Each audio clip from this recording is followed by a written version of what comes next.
प्यारे भक्तों, अगर आज तुम अकेले हो, अगर आज तुम्हारे पास कोई नहीं बैठा, अगर आज तुम्हारा मन बहुत भारी है, तो पहले एक काम करो, थोड़ी देर शांत हो जाओ।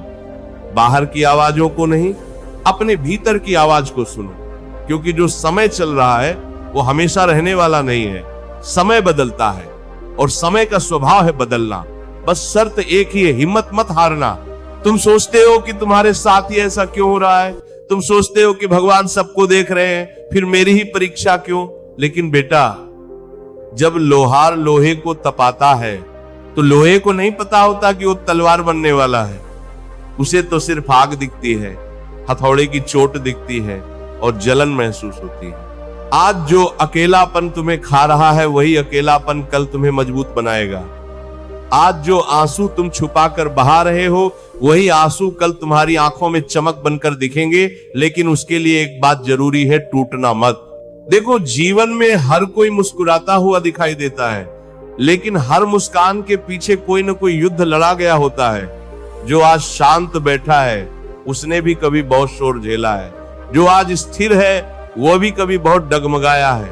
तुम्हें लगता है कि तुम पीछे रह गए हो, तुम्हें लगता है कि सब आगे निकल गए हैं, लेकिन जीवन कोई दौड़ नहीं है बेटा। जीवन एक यात्रा है और हर यात्री की गति अलग होती है। कोई जल्दी सीखता है, कोई देर से, लेकिन सीखता हर कोई है।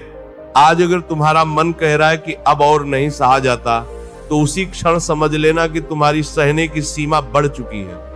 क्योंकि भगवान कभी तुम्हें तुम्हारी क्षमता से ज्यादा बोझ नहीं देते। अगर बोझ भारी लग रहा है, तो इसका अर्थ है कि तुम्हारे कंधे पहले से ज्यादा मजबूत हो चुके हैं। अकेलेपन से डरना मत। अकेलापन बहुत बड़ा गुरु होता है।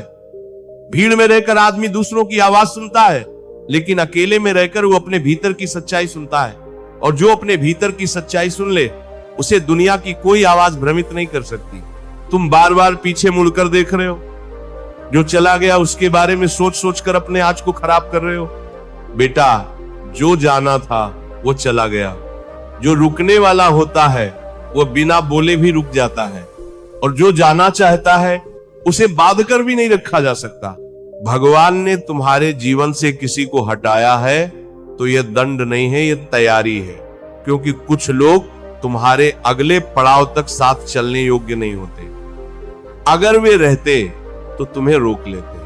आज अगर तुम्हें कोई समझ नहीं रहा, तो दुख मत करो। समझे जाने से पहले मजबूत बनना जरूरी होता है। जो हर किसी को समझ में आ जाए, उसमें गहराई नहीं होती। गहराई वाले लोग अक्सर अकेले होते हैं। तुम पूछते हो कि कब बदलेगा समय? समय उसी दिन बदलता है जिस दिन तुम भीतर से हार मानने से इनकार कर देते हो। बाहर की परिस्थितियां बाद में बदलती हैं, पहले भीतर का आदमी बदलता है। आज अगर तुम चुपचाप अपने कर्तव्य निभा रहे हो, बिना किसी तारीफ के, बिना किसी सहारे के, तो याद रखना, यही चुपचाप किया गया परिश्रम कल बहुत ऊंची आवाज बनकर बोलेगा। जो लोग आज तुम्हें नजरअंदाज कर रहे हैं, वही लोग कल पूछेंगे कि तुमने ये सब कैसे कर लिया। लेकिन उस दिन तुम्हें जवाब देने की जरूरत नहीं होगी, तुम्हारा जीवन ही उत्तर होगा। तुम सोचते हो कि भगवान तुम्हारी प्रार्थना नहीं सुन रहे। नहीं बेटा, भगवान सुन रहे हैं, लेकिन तुरंत देना हमेशा सही नहीं होता। कभी कभी देर इसलिए होती है ताकि जब मिले तो संभाला जा सके। अगर आज तुम्हारा मन टूट रहा है, तो अपने आप से एक वादा करो, चाहे कुछ भी हो जाए, मैं अपने संस्कार नहीं छोड़ूंगा। मैं कड़वाहट को अपने भीतर घर नहीं करने दूंगा। क्योंकि दुख से भी बड़ा दुख तब होता है जब आदमी दुख के कारण गलत बन जाए। याद रखना, जिसने धैर्य पकड़ लिया, उसने आधी लड़ाई जीत ली। जिसने खुद पर विश्वास रख लिया, उसने पूरी लड़ाई जीत ली। आज अगर रास्ता साफ नहीं दिख रहा, तो भी एक कदम आगे बढ़ाओ। रास्ता चलते चलते बनता है, खड़े रहने से सिर्फ डर बढ़ता है। अपने आप से रोज कहो, मैं कमजोर नहीं हूं, मैं सीख रहा हूं, मेरे साथ अन्याय नहीं हो रहा, मुझे तैयार किया जा रहा है। और एक बात हमेशा याद रखना, भगवान तुम्हें गिरने नहीं देते जब तक गिरकर उठना तुम्हारे लिए जरूरी ना हो। इसलिए अगर आज तुम गिरे हो, तो इसका मतलब ये नहीं कि तुम हार गए, इसका मतलब है कि अब उठने की बारी है। धीरे धीरे चुपचाप बिना दिखावे के आगे बढ़ते रहो। तुम्हारा समय भी आएगा, और जब आएगा तो तुम्हें शोर मचाने की जरूरत नहीं पड़ेगी। लोग खुद महसूस करेंगे कि कुछ बदला है, और बस इसी भरोसे के साथ आज की रात निकाल लो। मन को शांत रखो, सांस को स्थिर करो, और अपने भीतर ये भाव जगाए रखो कि जो मेरे साथ हो रहा है वो मुझे तोड़ने नहीं, मुझे गढ़ने आया है। और जब ये समझ भीतर गहराने लगती है, तब आदमी बाहर की किसी भी आंधी से डरना छोड़ देता है, और फिर जीवन धीरे धीरे उस मोड़ की ओर बढ़ता है जहां आदमी भीतर से शांत होने लगता है, जहां उसे ये समझ आने लगता है कि हर प्रश्न का उत्तर तुरंत नहीं मिलता। कुछ उत्तर समय देता है, कुछ उत्तर अनुभव देता है, और कुछ उत्तर तब मिलते हैं जब आदमी पूछना ही छोड़ देता है। आज अगर तुम्हारा मन बहुत बेचैन है तो समझ लेना कि भीतर कुछ नया जन्म लेने वाला है, क्योंकि जब पुराना टूटता है तभी नया आकार लेता है। तुम्हें लगता है कि तुम थक गए हो, नहीं बेटा, तुम थके नहीं हो, तुम बस बहुत देर से मजबूत बने हुए हो, और मजबूत बने रहना भी थका देता है। कभी कभी भगवान हमें आराम नहीं देते, बल्कि सहन शक्ति दे देते हैं। कभी कभी समाधान नहीं देते, बल्कि धैर्य दे देते हैं। और जब आदमी धैर्य सीख लेता है तो समस्या अपने आप छोटी हो जाती है। देखो, जीवन में हर दिन अच्छा नहीं होता, लेकिन हर दिन कुछ न कुछ सीखा जाता है, और जो सीखना बंद कर देता है वही सच में हारता है। आज अगर तुम्हें लग रहा है कि कोई तुम्हारी मेहनत नहीं देख रहा, तो भी अपना काम मत छोड़ो, क्योंकि भगवान की निगाह कभी चूकती नहीं।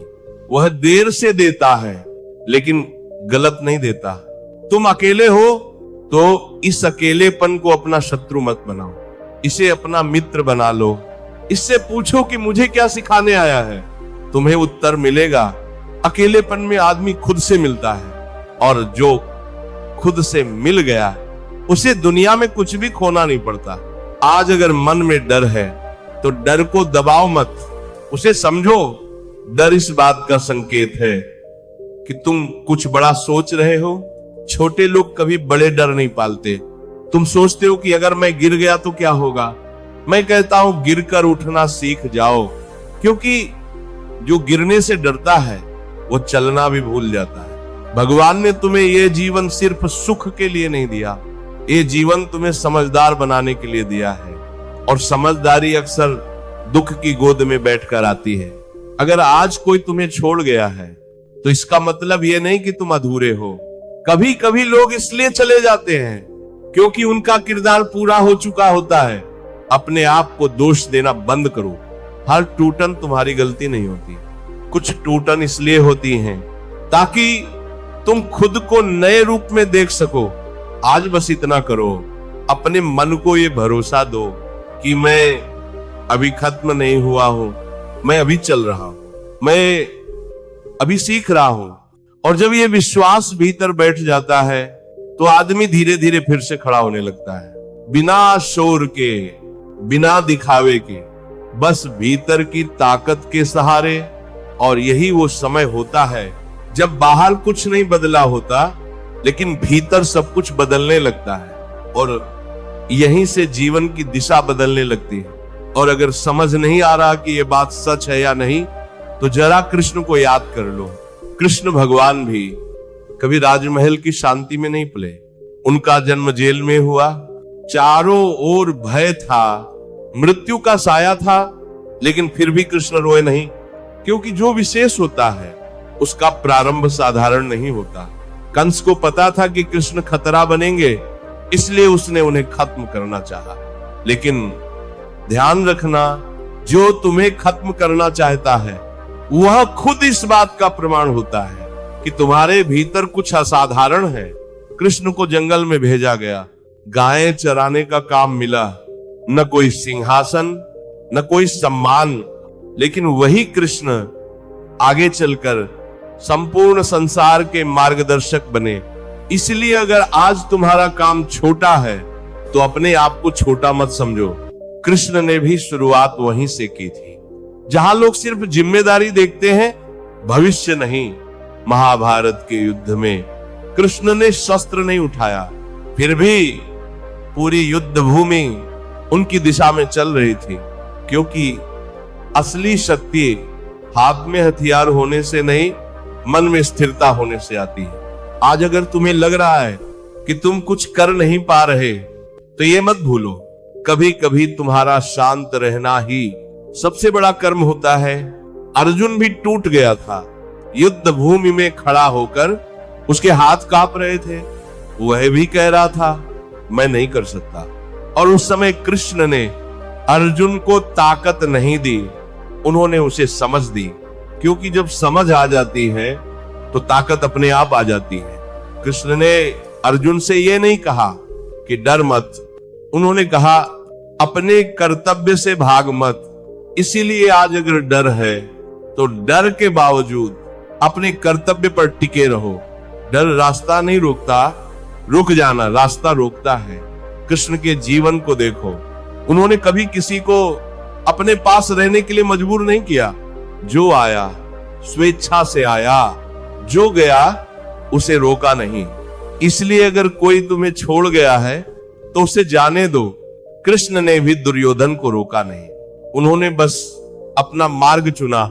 कृष्ण ने सुदामा को उसकी गरीबी के लिए नहीं, उसकी श्रद्धा के लिए अपनाया।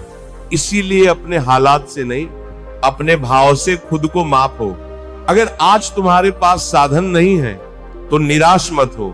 कृष्ण ने भी बिना साधन के संसार को दिशा दी थी। और याद रखना, कृष्ण ने कभी कहा नहीं कि जीवन आसान होगा। उन्होंने कहा धर्म पर चलोगे तो मैं साथ चलूंगा। इसलिए आज अगर रास्ता कठिन है तो समझ लेना कि तुम सही दिशा में हो। गलत रास्ते अक्सर बहुत आरामदायक होते हैं। अपने भीतर यह भरोसा जगाओ कि जैसे कृष्ण हर युग में धर्म के साथ खड़े होते हैं, वैसे ही वे आज भी तुम्हारे धैर्य के साथ खड़े हैं। और जब ये विश्वास गहरा हो जाता है तो आदमी अकेला रहकर भी असहाय नहीं रहता। वह जान जाता है कि समय लगेगा लेकिन परिवर्तन अवश्य आएगा।